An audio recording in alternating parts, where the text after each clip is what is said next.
Hey there, and a very warm welcome to this JavaScript course. Today, we're going to build a super addictive word guessing game.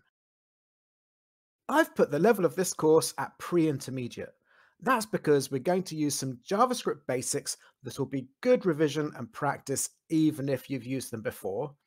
But we're also going to include some more complex JavaScript methods. If you've already done some JavaScript and you're looking to improve on what you've got and widen your knowledge, then this is for you.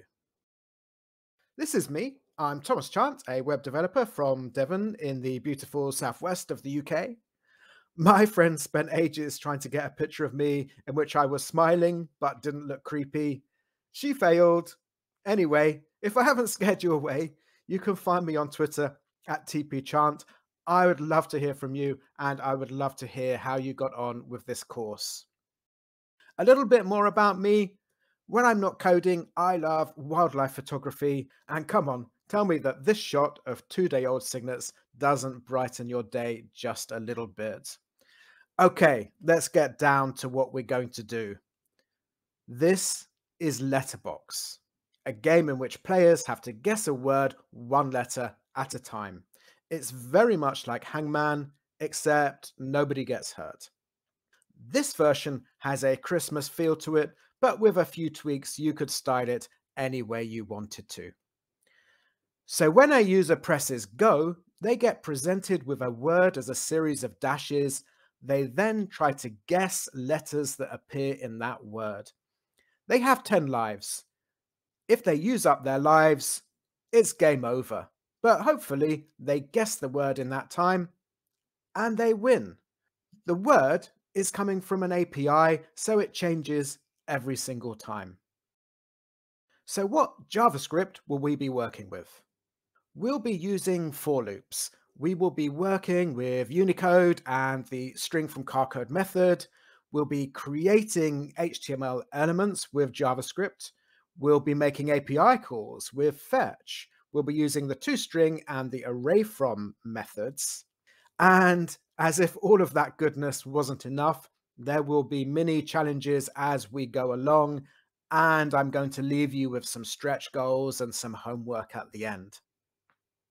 I just want to make it clear right now, this is a JavaScript course. The HTML and CSS are already done. We don't really study them apart from when we're using JavaScript to interact with them.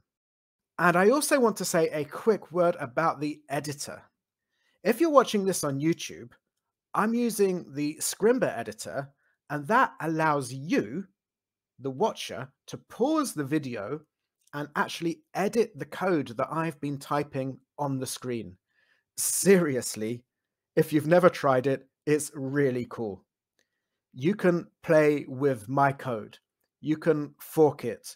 You can copy it. You can download it as a zip file. If you want, you can print it out and decorate your living room walls with it. I probably don't recommend that, but seriously, it is really worth a try. You're welcome, of course, to keep watching on YouTube in this legacy format. That's absolutely fine. But if you do fancy watching and interacting on Scrimba, there's a link to Scrimba.com in the bio. And while Scrimba has a mixture of free and paid content, I can assure you that this one is so good, it's free. Right. Just before we start actually doing some JavaScript, I've got one last question for you. Would you be happy if you knew the pilot of your plane had learned to fly just by obsessively watching Top Gun? Of course not. And that's because instinctively you know that watching something doesn't make you an expert in it or even competent at it. But when you actually do something and you keep on doing it, you just get better and better. You know what I'm saying. If you don't write code yourself and you don't actually pause and do the mini challenges when prompted, you're severely limiting the amount you'll get from courses like this. Okay, enough nagging from me. If you're ready, let's take a deep breath and jump into the course. Okay, before we jump into the JavaScript, let's have a quick look at the HTML and CSS that we've already got. So in this index.html file, we're bringing in the CSS from index.css that you can see over on the left. And I've also copy and pasted this directly from the Google Fonts website. So I've brought in one font, I've brought in the Poppins font, and I've got two weights, 400 and 800. If you've never used Google Fonts before, it's absolutely fantastic. They will literally give you those 3 lines of code. You bring them in, you can use that font in your CSS. Down in the body here, we've got the header section, and that gives us the H1 and H2 for our heading and subheading. And then down in the main section, we have got a div here for this white box where the player's guesses are going to appear.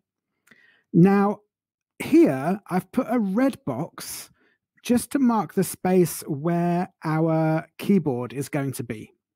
Now, don't worry, I did not hand code 26 near identical buttons, and I'm not going to ask you to do that either. That would be pretty atrociously boring.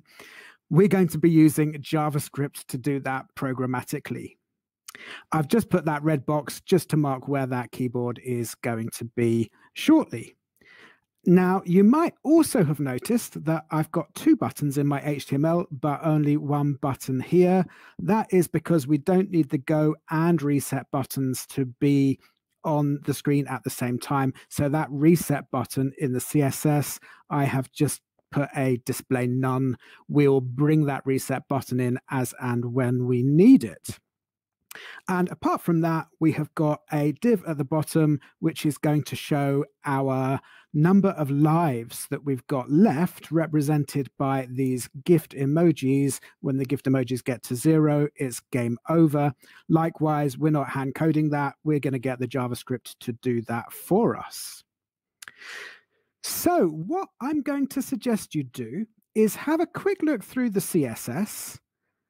Take as much time as you need, just understand what's going on thus far. And when you feel ready, I'll see you in the next screencast, and we'll get stuck into some JavaScript logic.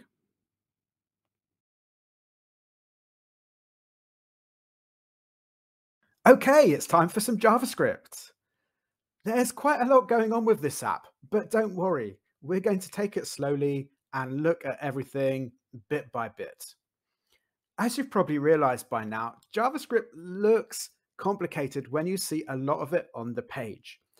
But when you break it down into smaller parts, really it's more of a puppy dog than a savage beast.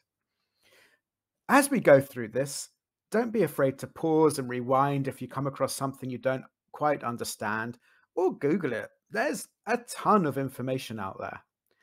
I think you're ready for this. I believe in you. If I can do it, you can do it. So let's go. Right. The first thing I want to think about is how we can get these letters here into this red box. And I've written us some hints for the first few steps. So the first thing we need to do is grab the div which holds the keyboard, and that's this one here with the red border. If we flip over to index.html, and we can see that it's this div here with the CSS class player keyboard. So back in index.js, I'm going to set up a variable that we're going to use to hold that div. So I'm going to name this variable using the camel case convention. So the second word will have an uppercase letter, but the first word will actually start with a lowercase letter. Now I'm going to set that variable equal to document.getElements by class name. And the class name we know is player keyboard. Okay, get elements, it is plural. This method will get us every element with the class name player keyboard. We might have hundreds of elements with that class name. So we need to tell it which one we want. And we do that using an index. And because we've actually only got one element with that class name, the first one will be at index 0, because this is zero-based counting. You start from 0, 1, 2, 3. So if we had 3 elements and we wanted the third one, well, it would be 0, 1, 2. Okay, so now we've got that keyboard. What we want to do is write a function to create the keyboard and call it. So I'm going to call this function create keyboard because that is what it does. And in coding, it's really important to try and name your variables and your functions descriptively so somebody who's reading the code knows exactly what it does. It just saves so much time and so much heartache. Let's open up that function, and then underneath, I'm going to call the function, so create keyboard and the brackets. And obviously that function doesn't do anything at the moment, but let's just console.log I am working. And if I hit Control S, we see in the console, I am working. Perfect. Right.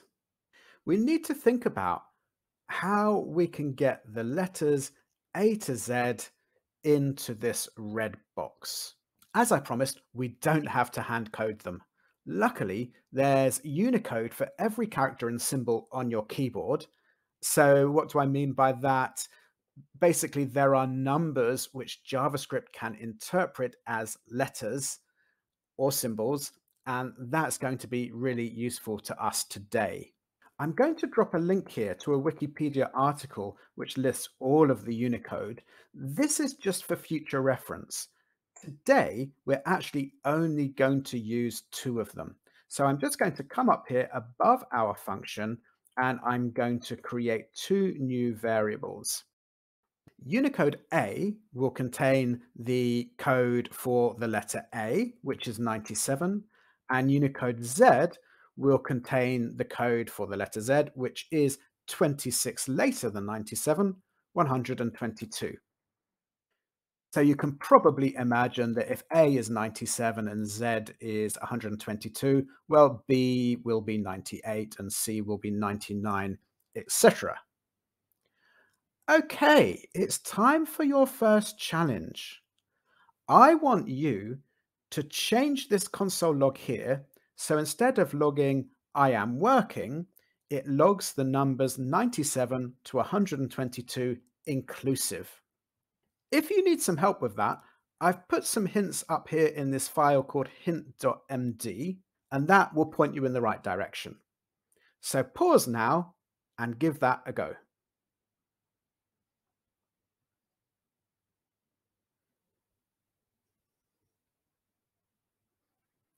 Okay, so hopefully that wasn't too difficult.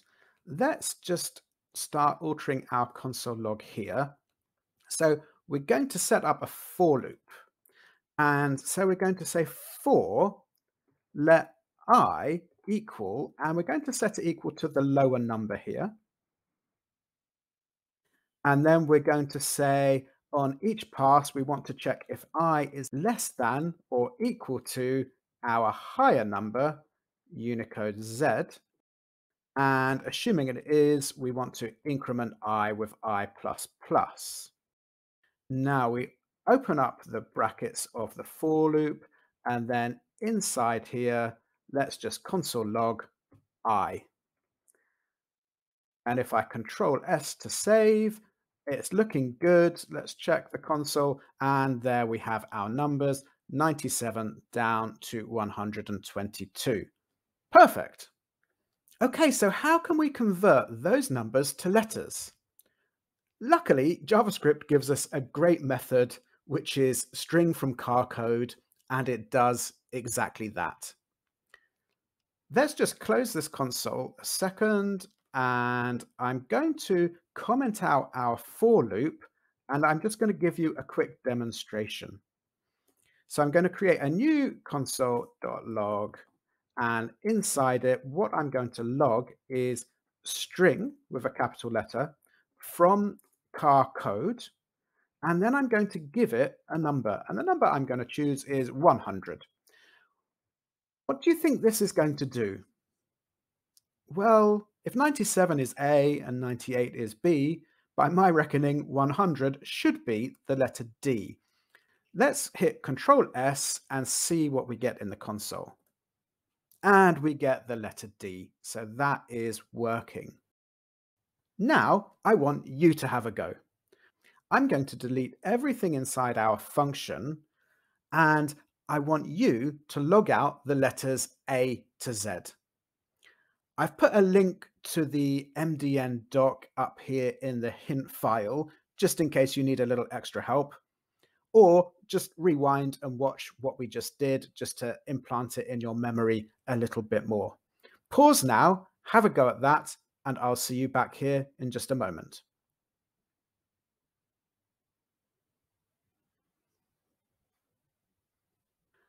Okay, so all I'm going to do is I'm going to undelete everything that I just deleted. I'm going to take away the first console log. We don't need it anymore. And then let's uncomment the for loop. So inside our console log, instead of just logging I'm going to log string from car code, and then I'm just going to put I inside the brackets. Let's hit Control S and open up the console, and bingo, we have got our letters A to Z. If you managed to do both of those challenges, that is great. If you needed a little extra help, that's also just fine. In the next video, we're going to be getting those letters onto some buttons and putting them in the red box. I'll see you there in just a moment.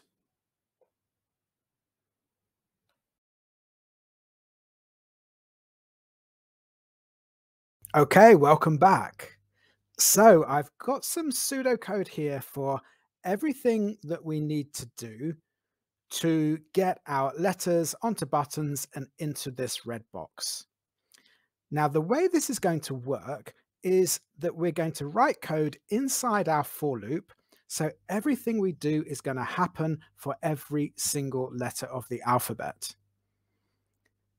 So the first thing that we need to do is create a variable which is going to store the character we're working with. The first one will be A, the second one will be B, etc. So I'm going to just call that variable character, and I'm going to set it equal to this string from CharCode method that we used earlier. And now I'm going to just get rid of that console log because they can get annoying when you end up with lots of them. Okay, so now every time this for loop does its thing, we are going to get the letter that we're working with at that time stored in this variable character. The second thing we want to do is create a button element. Now we're going to do that by setting up a variable, and I'm going to call it letter button, which I think is a good descriptive name. And we're going to then do document.create element. Now, when you do create element, you can create any HTML element you want, like a div or a p tag. We are going to create a button. Now we have our button, we want to give our button a class and an ID. Right, let's take the class first. So we're going to take our new button, which is letter button. We're just going to add a class name by putting .class name, and we're going to set that equal to a CSS class, which I've already put in the CSS file called letter-btn. Now, the ID of a button is a little bit more complicated. So again, we'll take letter button, and this time we're going to use set attribute. Now, set attribute allows us to set attributes, as the name kind of suggests. The attribute we want to set is the ID.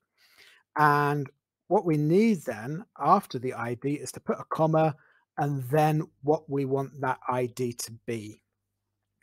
What we want the ID to be, so that this is individual to the letter we're dealing with, is the letter itself. So button A will have an ID of A, button B will have an ID of B. The last thing we need to do then is to set what the button actually says. So obviously button A should have an A on it, button F should have an F on it. And we can do that with inner text. And so we'll take letter button again, and we'll set the inner text equal to character. Now we've got to deal with what happens when the button is clicked. What we need the button to do is call a function, and the function it's going to call is called handle guess, because every time a player clicks a button, they are guessing a letter. So how can we make this button call a function? What I'd like you to do is pause for a minute, think about that, see if you can actually implement that code. I have put some hints up in this hint.md file, which will help you. And I'm going to see you back here in just a minute, and we'll look at it together.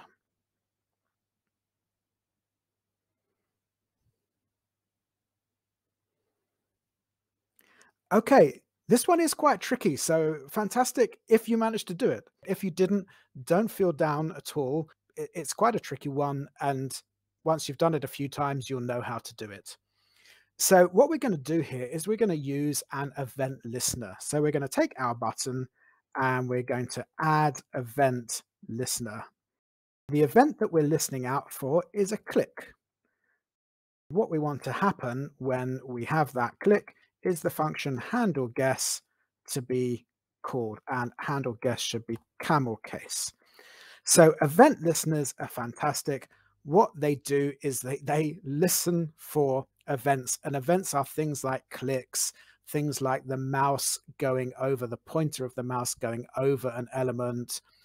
There are all sorts of things that you can listen for with event listeners, but clicks are really common. So when somebody clicks the button, this function is called. Okay, that now should work. The last thing that we need to do is make sure that this button ends up inside this div. And we want to take this div that we've already got under our control up here, player keyboard, and we're just going to say player keyboard append child. And what do we want to append? We want to append our letter button that we have just set up here. So what should happen then is that the for loop runs, it takes the letter, for example, A, it creates a button, it gives the button a class name, it sets the button's ID to A, it sets the button's inner text to A, and when you click it, it runs the function handle guess. Let's see if we've successfully done this. And we've got a problem. Of course, handle guess is not defined. That's absolutely to be expected because it's not defined. Let's just very quickly define it. We are going to leave it empty because we'll be working on that in a future video. Let's try one more time. And look, we've got our buttons. Now, you will have noticed that is less than perfect. They are not staying inside their div, but they do exist and they are buttons. You can click on them. Two things that I noticed that one, when we hover over the button, the cursor is not changing to the little hand, which is useful obviously for the user. And the second thing is we need to do something about this CSS right here. So here's a second little challenge for you. This whole video that we're doing today is all about JavaScript really, but this is the only bit of CSS I'm going to ask you about. I want you to go and look for this class here in CSS. In fact, I'm going to find it for you. Here we are, player keyboard. Now, this has got flexbox already on it, and we know that because if we look at the index.html, it says here we've got flex, and if we have a quick look at the CSS and we just zoom up to the top, we will see that we've got a special selector here, flex, which just puts display flex. It's just to save having to write display flex every time you want to use it. So down in player keyboard, My question for you is this: what could we add here that would make our keys appear nicely and neatly inside this box? Pause for a minute, see if you can have a go, have a look at the hint file, which will help you. I'll see you in just a second.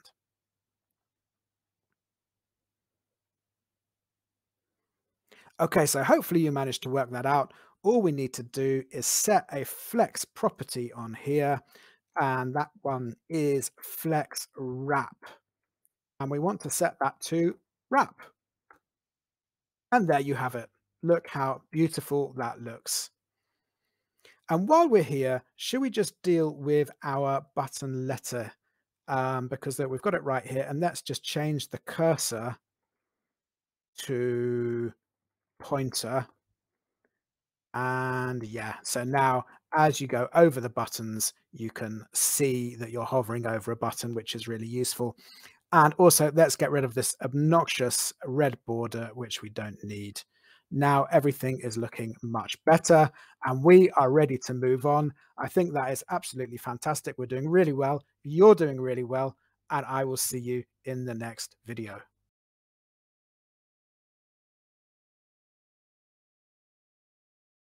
Okay, welcome back. So now we have the foundations of the app. We're going to work through this in the order that a player would use it and add functionality as we go. When a player hits go, the app needs to produce the random word the player is going to guess.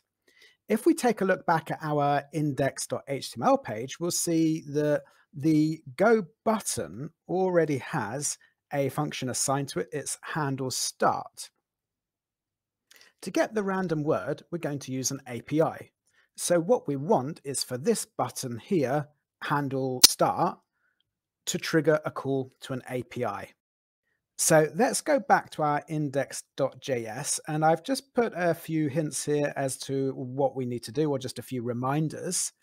So firstly, we need to create this handle start function. So let's just go ahead and do that first. So it's just going to be function handle start. Okay, and let's just check that is working. We'll save that, and when I click the button, yes, it works. Perfect. Now we need to think about the API call. The API we're going to be using is called the random word API, and it gives us a random word. If you've ever made a call to an API, then you'll know that we need to add some parameters to the URL to let the API know exactly what we want. We're effectively giving the API our order. And the API's documentation will let us know what data is available and what parameters we need to provide to access that data. I'm going to put a link to the random word API documentation just here. So if you want to, you can just pop over there and have a look. But I've already got the URL prepared, and I'm just going to show you the parameters that we're using. So inside this function, let's just create a constant called URL, and we're going to set it to the URL we're going to use. Okay, so the URL we've got here then has got the parameters right here after the question mark. So the first parameter is number equals 1. That's just telling the API the number of words we want. We want one word only. And the second parameter, swear, is letting the API know, do we want bad language, naughty words, or not? I've set that to 0 because this is a family show. We don't want bad language. If you set it to 1, you will get bad language. I'll leave that entirely up to you. Okay, so now let's use fetch to make a call to this API. Now, fetch is really great. It's really easy to use. And all we need to do is call fetch. Inside the brackets, we'll just put URL, which is the URL we've just declared up here. And now fetch returns what is called a promise. And a promise is something which might resolve to the data that we want, or it might resolve to an error if there's some kind of problem. Now, to get our promise, we need to chain a then statement. A then statement dictates what will happen after the API call has been made or after the fetch request has been made. So first we make the fetch request and then we do this. That's what a then statement does. So after the fetch request on a new line, just to make it neater, you can put it directly afterwards. We'll put .then and brackets. Now inside those brackets, we need to take the response object and then we want to call the .json method on that response object. Okay, there's quite a lot going on in just that little line of code. So you might be thinking, what is this response? We haven't declared this variable anywhere. Where did it come from? Well, when we make a fetch request, as I say, we get a promise and the response is that promise. It's where that promise is contained. It comes for free. We don't need to declare it. We don't need to do anything. It's just there. And then what we're doing with that response and with this JSON method is we're making that response into a usable object so we can actually access what is inside that response. So if I now go ahead, we are going to chain another then statement. And inside this then statement, we're going to take the data. Now the data is what has just come from this JSON method. Again, we don't need to declare it. It's just there ready and waiting for us. And that's console.log that data. Okay, so now if I hit go, we should see a single word appearing in the console. And there we are, we get the word gullied. Not a very common word, it's going to be difficult to guess. So let's just quickly recap. We've got our URL here for the API with our parameters. We've sent our fetch request. The response has come back. We've converted the response to a data type we can use. We have then taken that data and we have just put that data in the console. Okay, it's challenge time.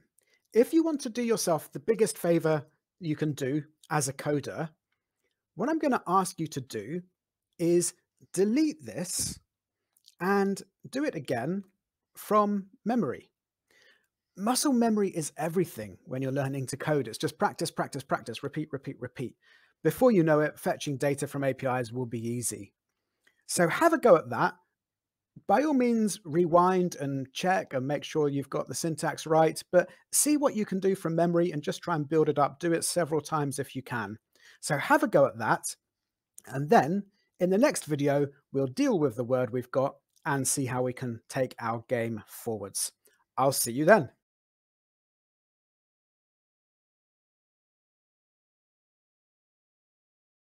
Okay, welcome back. We've still got some work to do with this function. The first thing we need to look at is this word that we've just got back from the API. We need the word to be available throughout the application. So the first thing I'm going to do is go right up to the top of this index.js file, and I'm going to declare a new variable using let. Now, the reason I'm using let is because this variable is going to be updated after the fetch request. Remember, const variables are constant. They can't change, but let variables can change. So I'm going to call this variable word to guess. And again, that's a good descriptive name because this is the word which the players have to guess. And I'm going to set it equals to an empty string. And look, I've made a typo because I was talking and typing at the same time. Right. The next thing that I want to think about is the type of data that we're working with. Inside this console.log, I'm going to put type of. And when we do that and we hit Control S and press go, we will see object appear in our console. So what type of is doing is it's just telling us the data type that we're working with. It could tell us it's a string or it's a number, but in this case, it's told us it's an object. And the thing is, we want it actually to be a string. So what we're going to do is we're going to assign this data object to our new variable word to guess, but as we do it, we'll convert it to a string using the built-in JavaScript method toString. So I'm just going to open up the body of the function here so we can write a few more lines of code inside it. I'm going to say word to guess is equal to data. But now I'm going to call the toString method. So that's just toString with camel case and brackets. And that should assign the word we've just got from the API to word to guess as a string. So let's just write a few console logs just to check what's going on. So I'm going to put another one up here, and here I'm just going to log the data. Then we're going to have what data type the data is. And I'm just going to copy and paste that, and I'm going to come down here and I'm going to log words to guess and type of word to guess. Let's save that, and we should see 4 entries in our console. And so we've got the word mykoritse. I have no idea what that means. And it's an object. And now we've got the same word and it's a string. So that's perfect. We have got our word to guess and we've got it in the data type we want it to be in. So I'm just going to delete now these console logs because they are just going to get in the way. And I'm also going to delete these little hints down here that we no longer need. And that means that it's time for a challenge. Up at the top of the file, I'm going to grab the div which holds this white box. If we pop over to index.html, we can see that this has the class name of blanks display box. So I'm just going to do exactly what we did before. I've taken the CSS class blanks display box. I've put it in camel case to give it the JavaScript convention for variable naming. And again, it's at index 0 because there is only one instance of an element with that class name. While we're up here, I'm also going to create a new variable. And again, I'm going to create it with let because this one is likely to change, or in fact, it's absolutely certain it will change. Now I'm going to call this variable player attempt. And this one was a difficult one to name, but what this variable is going to hold is, in the first instance, a series of dashes representing the letters. And then as the game progresses, the dashes will be replaced by the letters that the player has chosen. So that's why I've called it player attempt. You might be able to think of a better variable name for it. To be honest, I'm not that happy with it, but we'll stick with it for now. And player attempt, then I'm also just going to initialize with an empty string. So if we come back down to our function, what I want you to do is to write the logic that will put one dash in this white box for each letter of the word stored in word to guess. So if the word is house, I want to see 5 dashes in the box. You can do this with techniques which we've already used in this course. If you need a little extra help, you know me, I've put some hints for you up in this hint file. Pause now, give this your best shot, and I'll see you back here in just a few moments.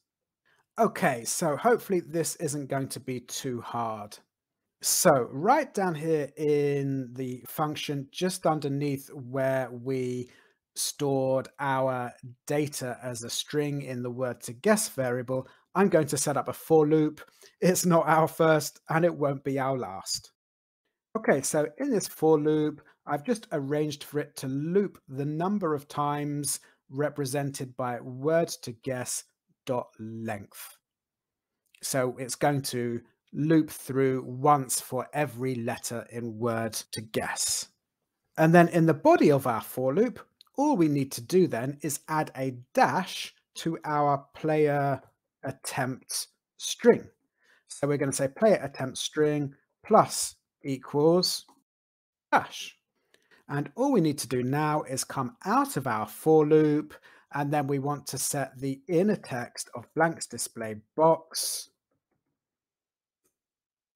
to, you guessed it, player attempt. So let's save this, hit go, and we have our dashes. So we've got what looks like a 7-letter word in there. And we actually haven't console logged the word, so we don't know what it is. We could do that very quickly just by console logging word to guess. And then we can check that we are getting the right number. I'm sure we are. Again, we'll hit go. And it looks like the word is chorizo. And we have got 1, 2, 3, 4, 5, 6, 7 letters. So yes, that is absolutely perfect. Now, if we keep pressing go, we're going to get some undesirable behavior because look, all of these dashes start appearing and they start overflowing the div, etc., etc. Don't worry about that. That's actually fine. We're going to sort it. In fact, it's the next thing on our list. We're making great progress here, and I'll see you in the next video.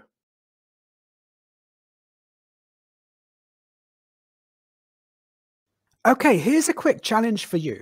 If you'll remember, when we got the app going, we successfully got our dashes, but if we press go multiple times, we got more and more dashes. Now, we shouldn't be able to do that. Back in index.html, we have two buttons, go and reset. What I want to happen is that when the game begins, the go button disappears and the reset button takes its place. In order to help us with that, up at the top of our index.js, I've just brought in these two variables. So we are now controlling these two buttons. What I want you to do is to use those variables down in our handle start function so that when the app starts, the go button disappears and the reset button appears. Have a go at that now, and I'll be back in a minute and we'll have a look together.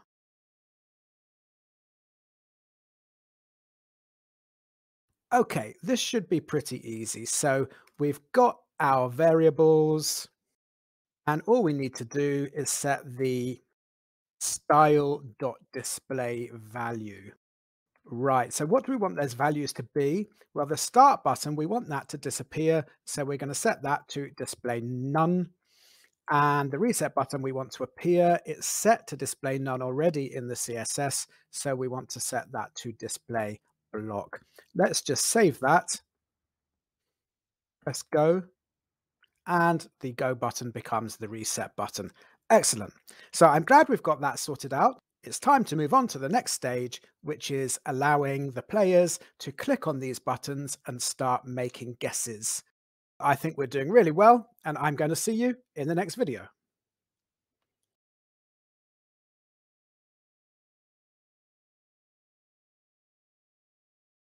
Okay, welcome back. So we've reached a crucial part of the app.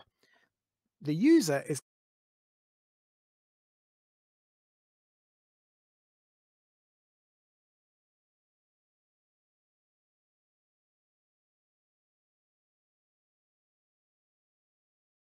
Okay, welcome back. So we've reached a crucial part of the app. The user is going to click on a button to see if the word has that letter. And if it does, we want that letter to appear in the white box in the correct place. So if the word is cat and the player guesses a T, the blank box will show dash dash T because T is the last letter of cat. At present, this handle guess function we set up earlier doesn't do anything. All we know is that when we click a button, the buttons are already attached via this add event listener to the handle guess function. So when we click a button, the handle guess function is called. So there's a few things we need to do. The first is to identify which button actually was clicked. And the way to do that is to use the event object. Now, when you click a button, that button sends with it an event, which is normally represented by E or the word event, but I like to use E, being passed as a parameter into this function. And what that event includes is a whole wealth of information, but we are particularly interested in the ID of the button, because if you'll remember, the ID of the button is actually set to the character which is on that button. So button A has an ID of A, and button M has an ID of M, etc., etc. So if we can get the ID from the event object, that is really great. So how do we do that? Well, I'm going to set up a variable here, and I'm going to call it letter to check, because we're going to be checking for that letter inside the word. And I'm going to set that to e.target.id. So inside the event object, we have the target, and inside that we have the ID, and that is what we are looking for. If we were now to console.log the letter to check, let's just see if this is working. So going to hit go. So we've got our word there. Now let's just start clicking some buttons. A brings up A, I, W, X. Perfect. So that works. We know which letter is clicking the button. Now, when a button is clicked, we want that button to be disabled, because in this game, you don't need to click a button twice, because if a word has got, for example, 2 O's in it, when you click O once, both of the O's should appear. How are we going to disable that button? Well, firstly, we need to take control of the button, and we're going to do that with this line of code. So set up a new variable target button, and then we're using document getElementById because we know the ID of this button. So now we can control that button. We can add a class list to it, which is going to make the button appear grayed out. Let's just do that now. And the class list I'm going to add is, the class I'm going to add is used, which is already set up in the CSS. I think it's quite near the bottom of the file. Here we are. So it changes the background color to a gray, and it changes the text color to a lighter gray. So now if I save that, let's click button B, and look, button B is now grayed out. The problem is though, what happens if we click button B again? The button is still working. It's grayed out, but they still work. So we need to actually disable that button, and that is really easy to do. We take this same variable, so this is the button we're controlling, and we just add .disabled equals true. Now let's save that, and I'll click B, and then I click it again, and now it does not work. So we can only click the buttons once. That is fantastic. In the next video, we're going to make this function check to see if the letter the player has selected exists inside that word. I'll see you there in just a minute.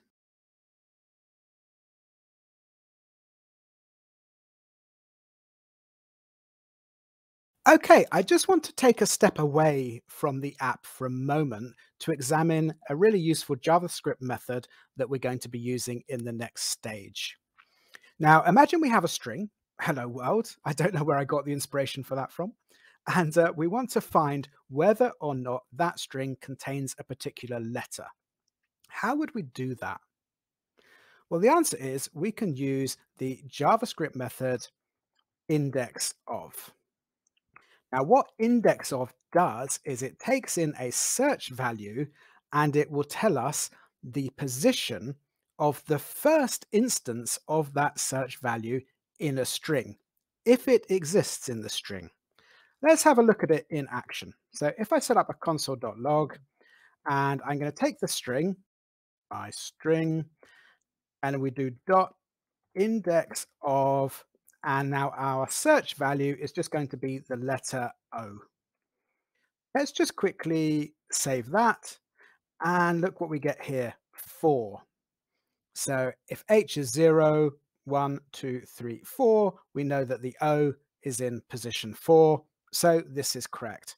Imagine we look for the letter G, which doesn't exist. we get -1. So -1 tells us that our search value does not exist in the string, and a 0 or any other number tells us the position of that search term in the string. Now, what you might just notice is I've put an H in there and it's come back as a -1. Well, that's because we have a capital H, not a small h. If we change that to a capital H, we get position 0. So it is case sensitive. And that is not actually going to be important for us today, but that's definitely worth remembering for the future. Now, imagine we want to change a letter in that string. How could we do that? The process is actually a little bit more convoluted than you might have thought. So I'm just going to lay out a few instructions for us. Okay, so the first thing that we want to do is we want to create a variable to hold the index of our search value. So we've got the index of our search value here. I'm just going to put it back to the O. And I'm going to say let index equal, and then the position of this search value, which we know is 4 in this particular case. Okay, let's just put that on top of the line of code. Now, the second one is telling us to split the string into an array made up of individual letters. So we can do that with split. So I want to set up a new array. So my array is going to equal my string split.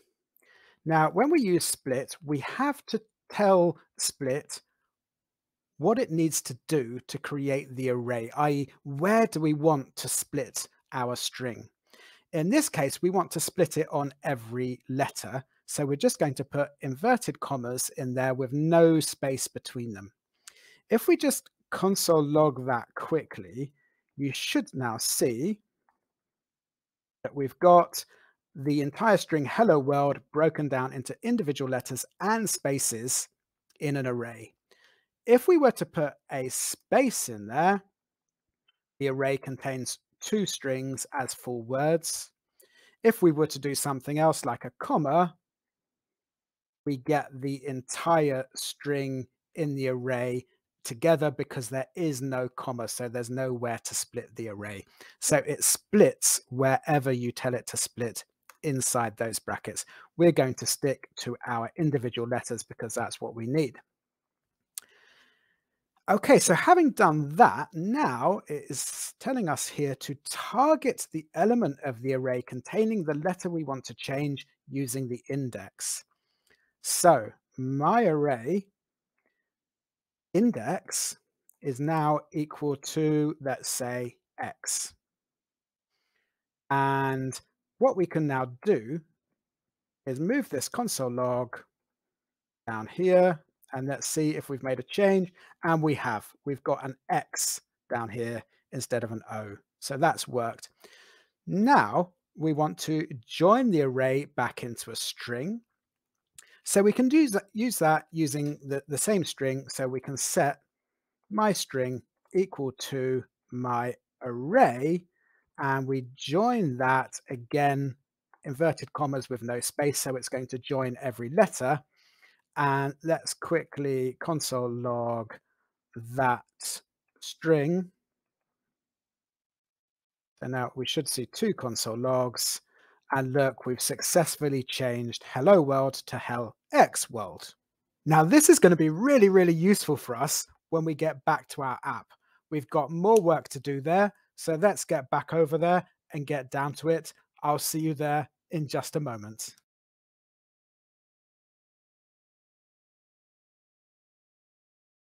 Okay, welcome back.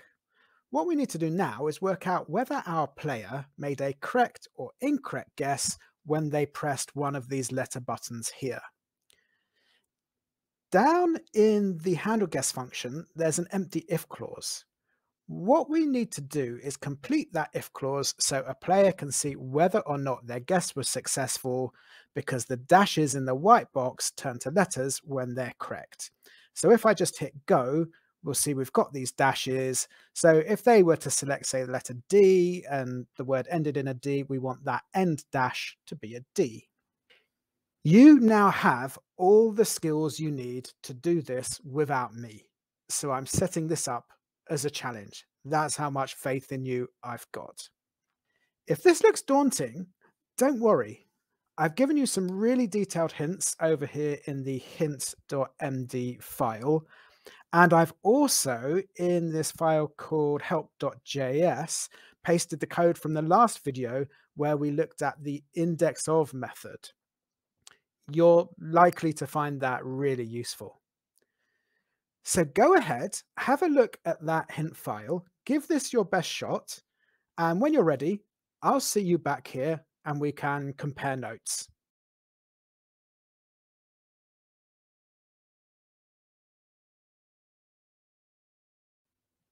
Okay, so hopefully you were successful in doing that. If you weren't, don't worry, it is quite a difficult challenge just because we're mixing together lots of things that we've looked at individually. Let's have a look and get this working. Okay, so I'm just going to uncomment this if clause. So what we want to do here is take in our word to guess, and now we're going to use the indexOf method to see if it has any instance at all of the letter to check. And so what we want to do is we want to see if indexOf is going to give us a value which is greater than -1. Remember, -1 means it doesn't exist. So we're saying if it gives us a value greater of -1, do something here, else the guess was wrong, so lose a life. Now, inside this if clause, things get a bit serious. The next thing we need is a for loop. And we are going to say for let I equals 0, if I is less than word to guess dot length, increment I. Now, inside the for loop, we want actually another if clause. So what we're looking for here is if the letter to check is actually the same as the letter in word to guess at the index of I. If it is, then we want to go back to everything we studied in the last video and basically go through that whole process. So let's do that here. We'll set up an array, and I'm going to call that player attempt array. That's because we already got a string called player attempt, and that is the string that we're going to be altering. So let player attempt equal the string, sorry, player attempt array is going to equal the player attempt string, and we're going to split that string, and we're going to split it into individual letters just like we did in the last video. Now we're going to access that array at the index I, and we're going to actually replace the value that's there, which will be a dash, of course, with the letter to check. And now the last thing we need to do is go back to our player attempt string and set it equal to the player attempt array, but which we will now join with each individual letter into a string again. That should just work.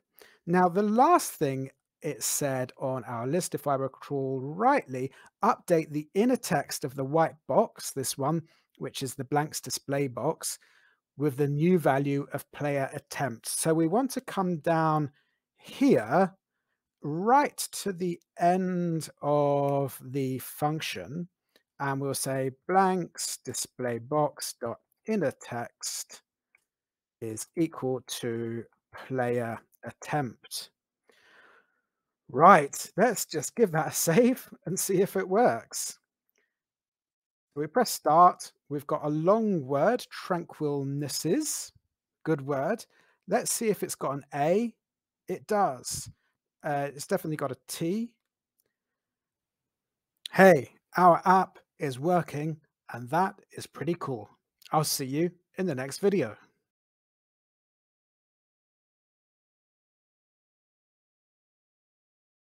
Wow, that last challenge was pretty heavy. Let's just take a moment to do some housekeeping and tie up some loose ends before we carry on. The first thing that I want to do, which we haven't got yet, is just create a variable up here which stores the number of lives remaining.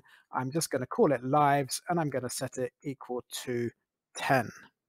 I'm also going to add a variable up here which contains the emoji that we use to represent the number of lives we've got left. So when a guess is wrong, those emojis should reduce by 1. So the gift emoji, I've just got it saved here as an HTML entity. So we've saved that as Lives Emoji, and now we can use that in just a moment. The last thing, or nearly the last thing I want to do down with this handle guess function is just tidy up the formatting a little bit. And B, now we can change this console log. So instead of lose a life, we just actually decrement lives. So lives minus minus will just take 1 off those lives. Now there's something that we need to do in this function, and that is check if the player has actually got all of the letters right on the word and has therefore won the game, or if they've run out of lives and therefore they have lost the game. So to do that, we're actually going to just call some new functions. So right down at the bottom of this if statement here, I'm going to call a function called checkWin, just meaning check to see if the player has won.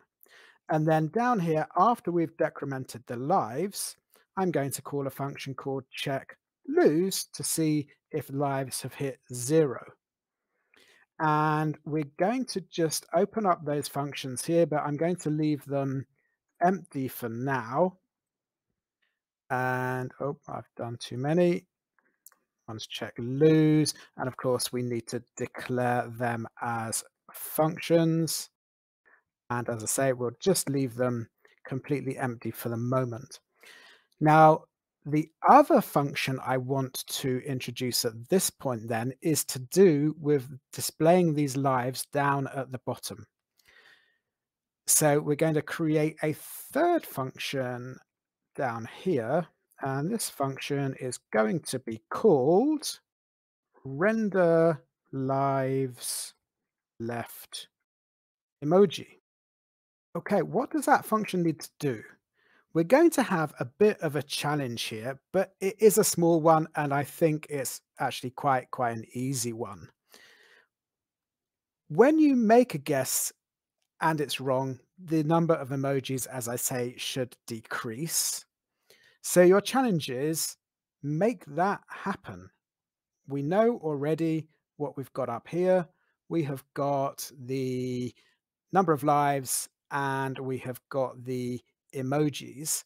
What we haven't got as yet, and we need to grab it from the index.html, is this area, this div here, where the lives are going to be displayed. So maybe let's just bring that in really quickly. And if we go back to index.js, that's now saved as lives display box. So your challenge is to come down here to this function and make that lives display box display the correct number of emojis for lives left. So it starts with 10 and eventually it will get to 0. Have a go at doing that now, and I'll see you back here in just a minute.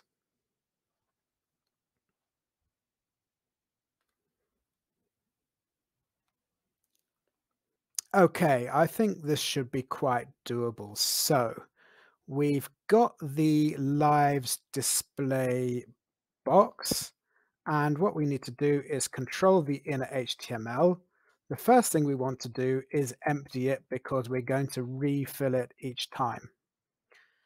Now we go back to a for loop and we say let I equal 0. And if I, or while I is less than lives, I plus plus, so we increment I.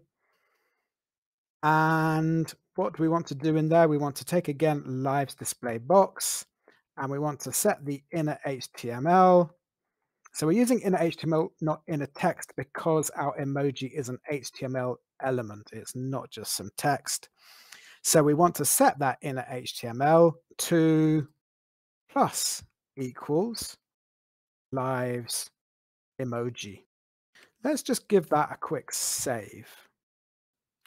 Now, if we press go and we get a word vacuous, so it's got a V, hasn't got an N. So nothing is happening as yet. Let's just pause a second and see if we can figure out why that is. Okay, you probably spotted this one before me, and that's quite embarrassing. The reason it's not working is because we haven't actually called this function anywhere. And actually, we want to call this function in a couple of places. We're definitely going to call it after the lives have been decremented because we got a guess wrong. But we also need to set it up at the beginning. So we need to add this to our handle start function. And so I think we're just going to slot it in, well, probably somewhere near the bottom. Let's just put it down here right under these button changes. Now let's give that a go. So when we press go, handle start should run. There we are, we get our emojis. Now let's choose a letter we haven't got, a Q, and the emojis are decreasing, and an X, they go down again. Excellent. So that function is now working. That's really cool. We're actually really near the end of this. We've just got a few more little bits to do, and then we'll be done. I think you're doing really well. Thank you for staying with it, and I will see you in the next video.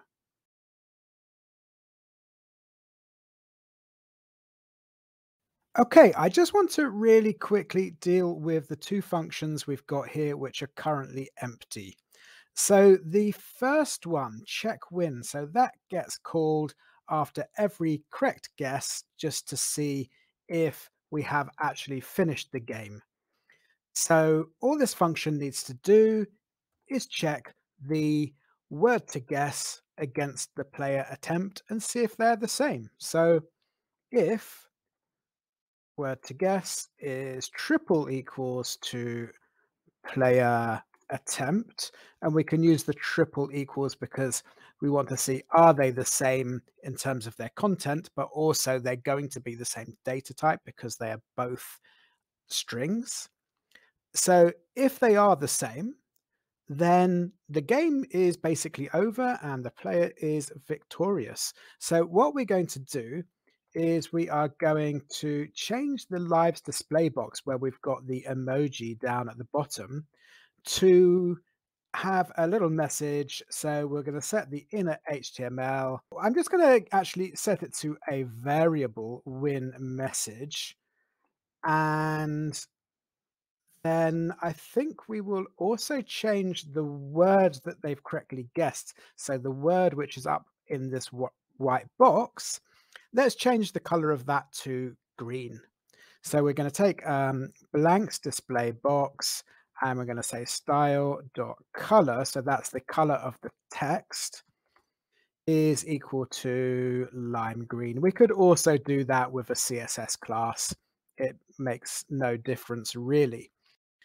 Now, the function to check if we've lost will just kind of be the opposite. So we're just going to check if lives are greater than 0. We don't actually need to do anything. So let's just return. And if that's not the case, so else, well, what do we need to change there? We have actually got a few things to do here. So that means that the game is over, that the player has lost. player attempt, let's show them the word they were trying to guess. So player attempt will now be set to word to guess. So it appears there and they can see the letters they didn't get. We're going to take that lives display box and we're going to set that to lose message. And I think we should also change the color of the message, sorry, the color of the word to red. So just like we did before, we'll just do dot style dot color equals red. Okay, before we forget, let's do a couple of things. We didn't actually put an if. No, we didn't. If we didn't put an else on this one, and let's just set that to return because we don't need it to do anything. And then let's just quickly handle these win and lose messages. So maybe up in our variables. So for the win message, I am going to include an emoji, and we just need to make sure that's in backticks there. And for the lose message, the same. I'm going to include a sad emoji. So we've got a sort of a celebration emoji and a sad emoji. Let's just save that. And now if we deliberately get it wrong, so we can see the word is popcorns. So there's no A, G, M, T, Y, Z, W, X, Q. Last one, K. Oh, assignment to constant variable. So we have made a mistake. Oh, and we're still console logging a load of letters. I hadn't actually realized that. Let's just quickly deal with that then down in the checkLose function. Okay, and this is another one where you probably spotted this error pretty quickly. We're taking this lives display box, and that's actually a div that we've taken control of. So what we actually want to set there is the inner HTML. We're not actually changing the element itself. So let's just put dot inner HTML, and I'm pretty sure, did we make the same? Oh, no, we didn't make the same mistake in the check when we did that one. Correct. Okay, let's save and give that one more try. So we've got a super long word, Z.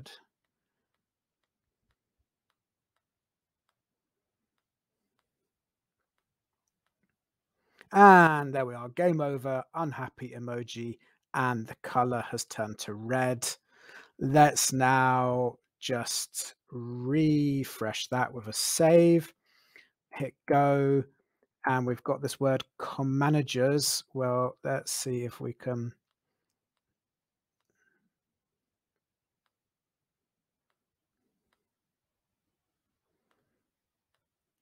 And there we are, we win. Okay, we are so close to the end of this. We have just got one little problem and we're going to deal with that in the next video. And that is this reset button right here and just a tiny little bit of housekeeping. I will see you really soon.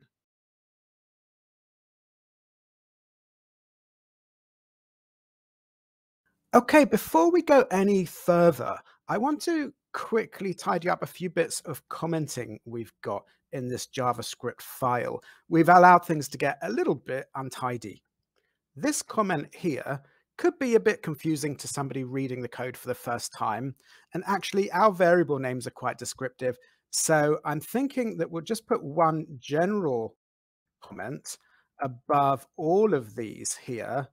And we're just going to call it grab the divs and buttons, or buttons and divs, to put it in the right order.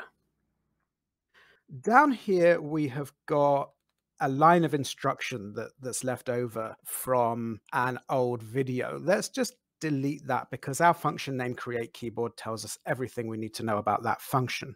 Now, there's something else that we did, or rather that I did, right back at the beginning, which doesn't, strictly speaking, make a difference in this case, but it's bad practice and, well, just a little bit sloppy.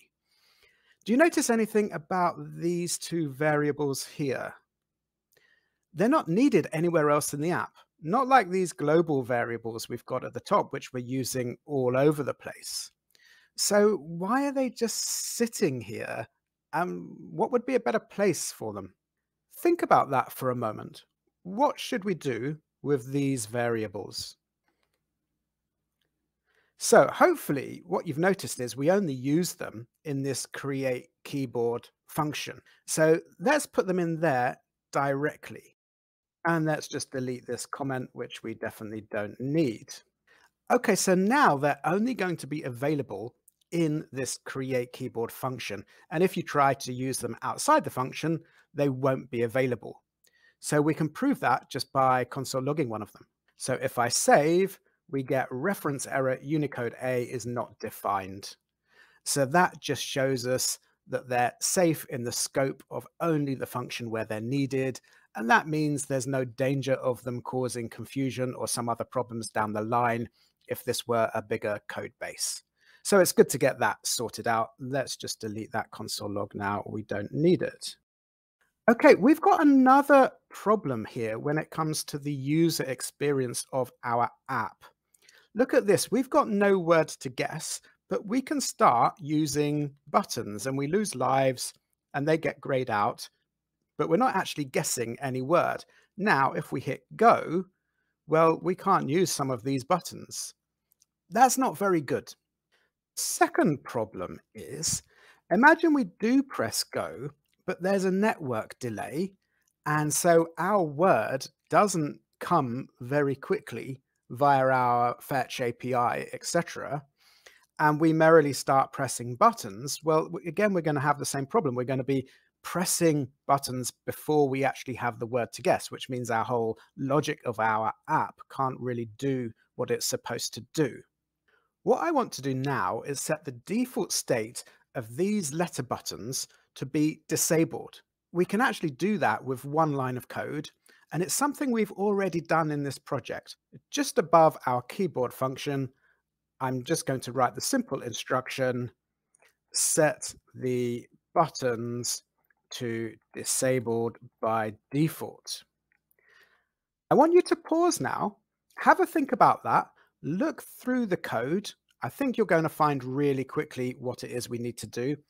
Implement that, and I will see you back here in a few seconds, and we'll have a look together.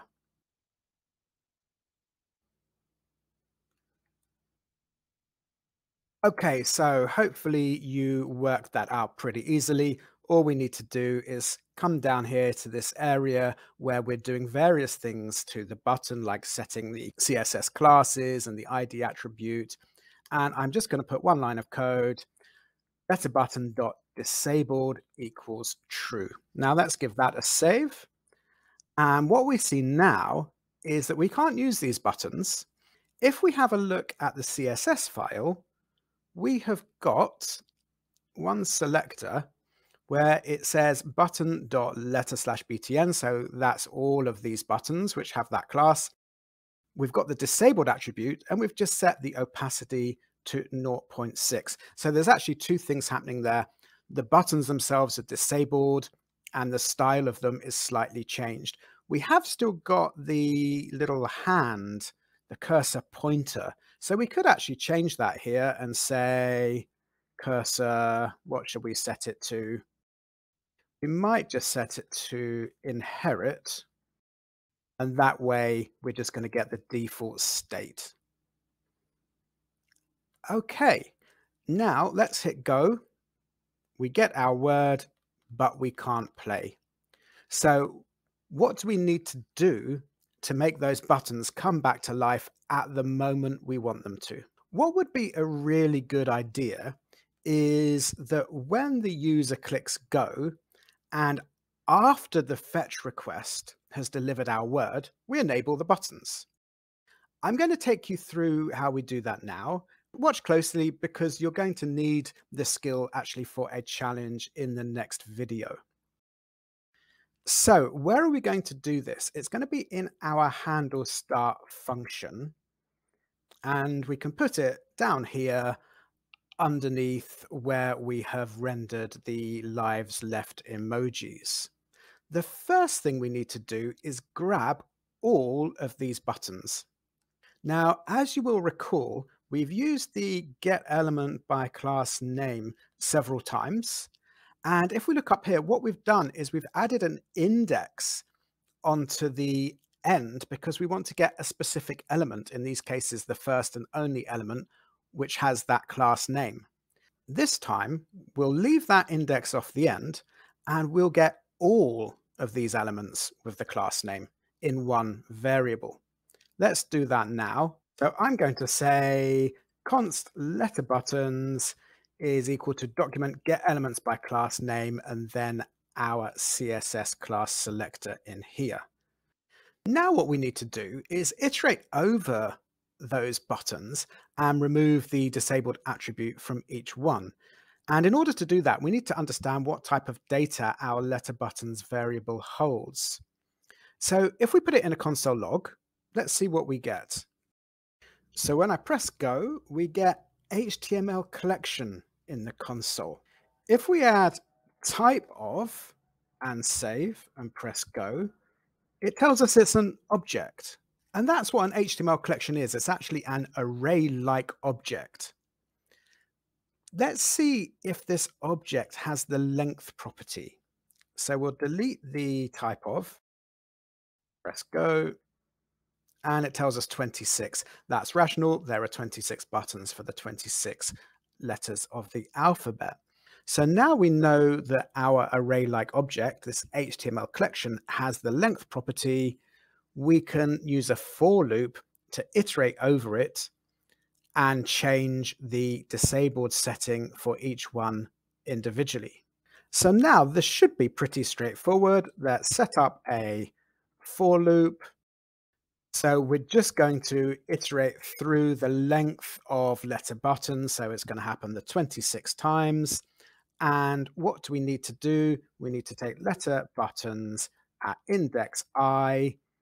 And just as earlier we set disabled to true, now we'll set disabled equal to false. Let's save that.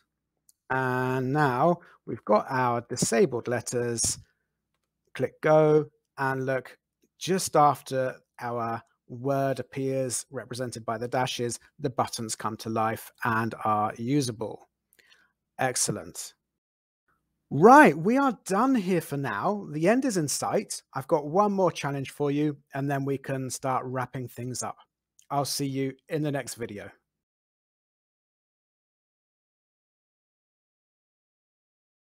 Okay, it's time for the final challenge.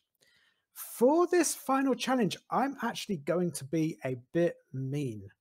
I'm going to ask you to do something which is probably going to fail.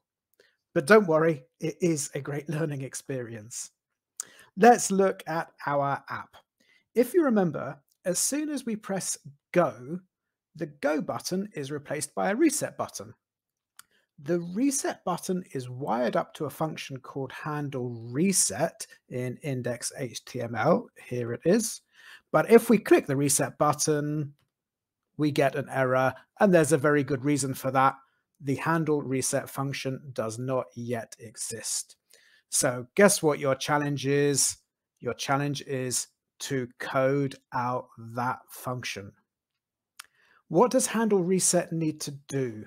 Handle reset needs to reset all the inner HTML, inner text, and variables back to their starting state. The letter buttons should be disabled because we don't want the player to be able to use them until our fetch request has received a new word to play with.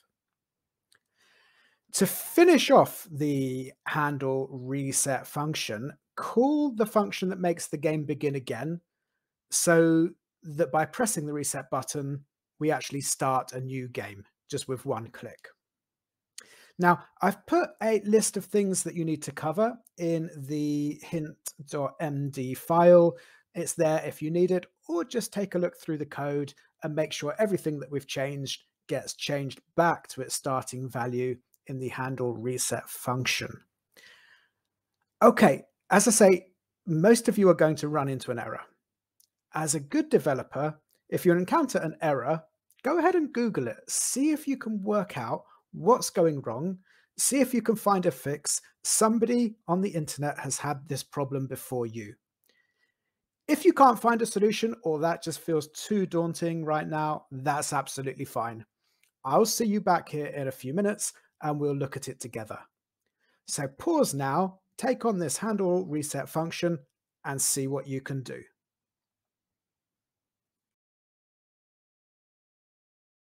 Okay, so hopefully you managed to do that and you managed to fix the error that we're likely to come across. Let's just see what we need to do.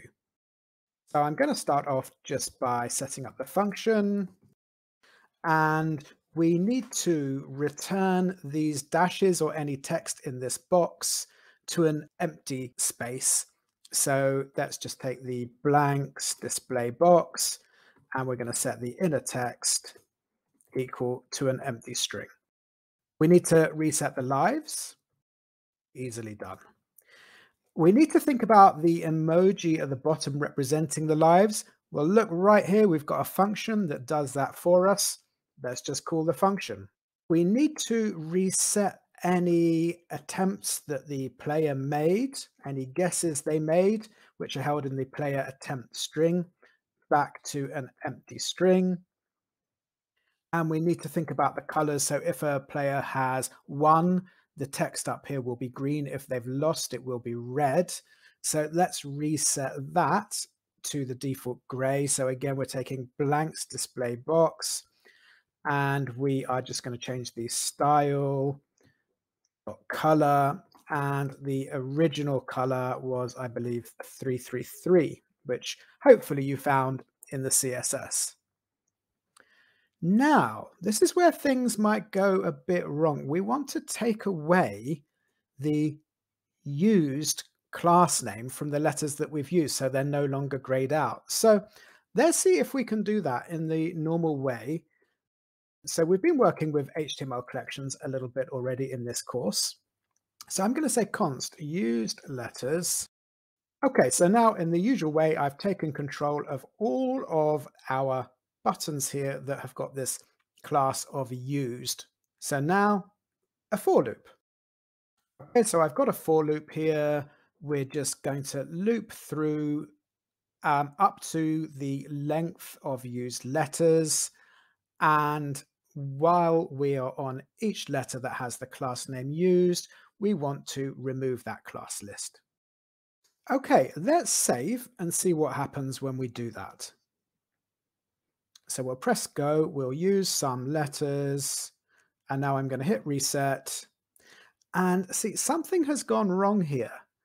Interestingly, we don't actually have an error in our console, but we haven't managed to remove all of the used classes from our buttons. That's a bit strange, huh? So why is that? So HTML collections can be a bit tricky to work with. The array-like object that we get back from using getElementsByClassName is actually live updated. What does that mean? That means every time we remove the class used from an element, the number of elements with the class used decreases.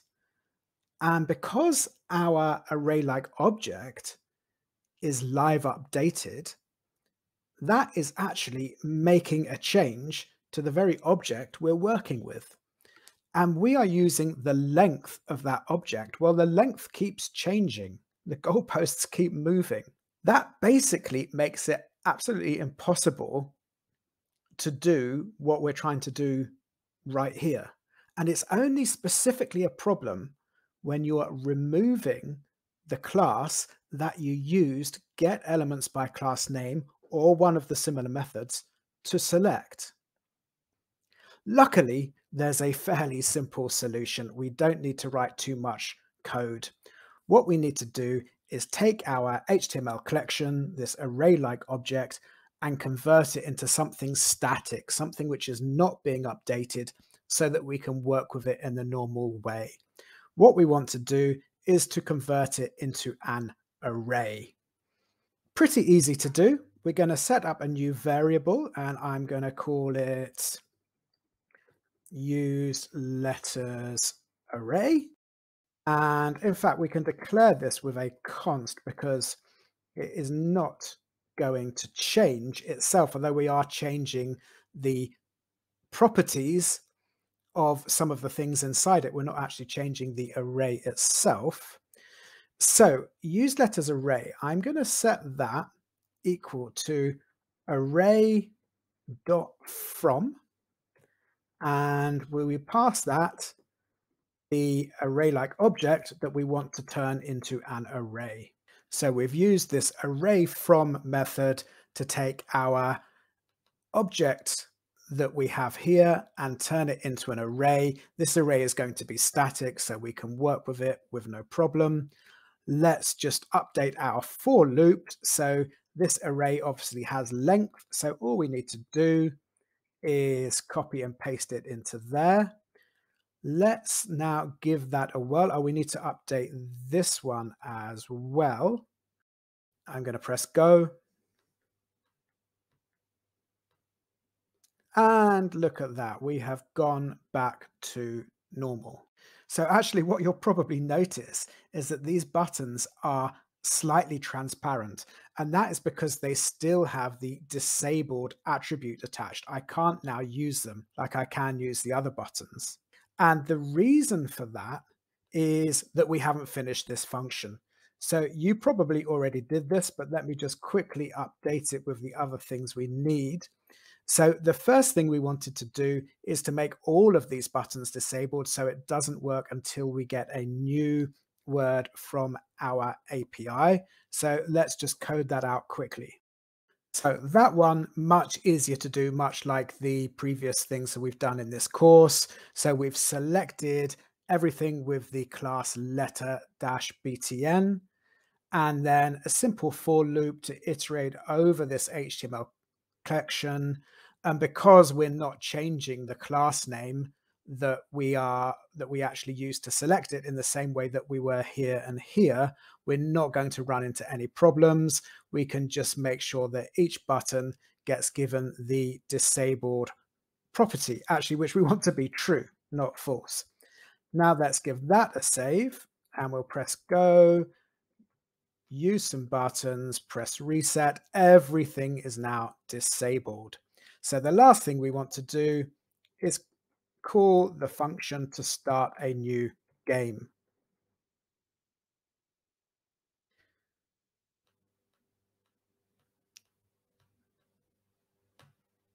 And it works. We have successfully reset the app, and that is the last thing we have to do. So I think that's pretty good. I'm really, really happy with that. There are a few loose ends to tie up. It's not about more code to write here and now, but a few things to think about. So I would just like to invite you to one more video. I'll see you there in just a minute.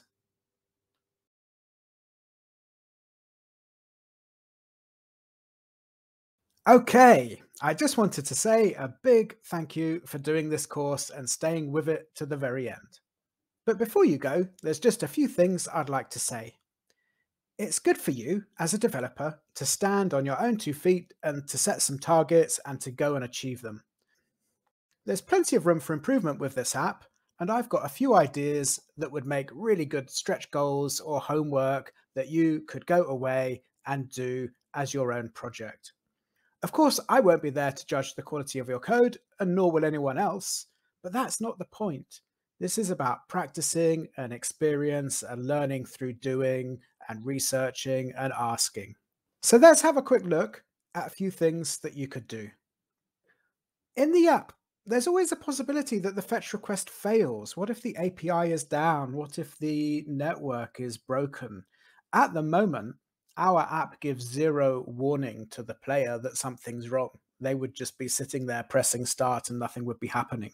You would never do that in a production app. You would always want to be handling network error possibilities, API failures, etc., etc. Now that's actually quite a big topic. There's quite a lot of different things you can do.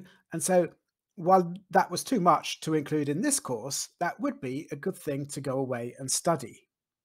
On the layout front, the app is basically designed for mobile at the moment. How about doing some CSS practice and making a desktop layout? Think about accessibility.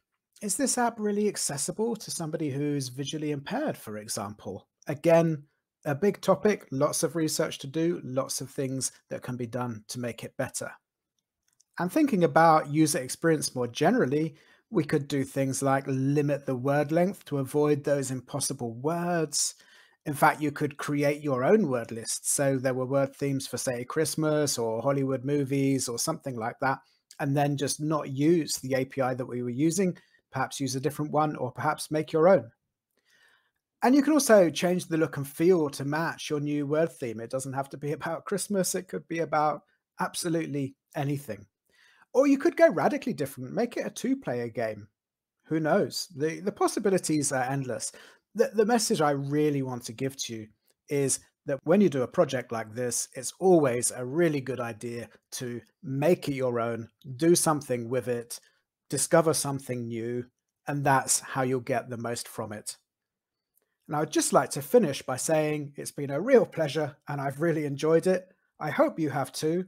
Do pop up on Twitter and say hi, and who knows, maybe we'll meet one day. All the best.